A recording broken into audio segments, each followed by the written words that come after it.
இவ்வளவு தடைகளை தாண்டி விஜயோட இந்த மாநாடு வெற்றி பெறுமா? இல்ல, விஜய் மாநாட்டுக்கு பின்னால் அதிமுக பலமாக இருக்கிறது. பாஜகவும் தன் பங்குக்கு ஒரு பாதுகாப்பாக இருக்கிறது.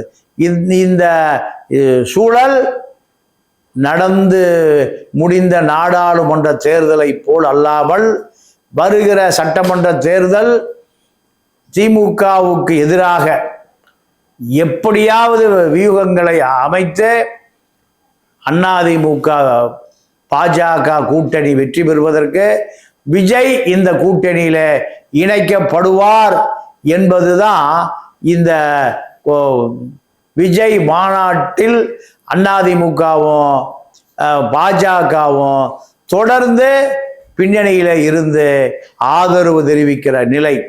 காரணம், பாஜகவுடைய பிரதான கொள்கை திமுக எந்த காரணத்திலும் வந்துவிடக்கூடாது. திமுக அகில இந்திய அளவில் பாஜகவுக்கு ஒரு பெரிய பிரச்சனையாக மாறி இருக்கிறது.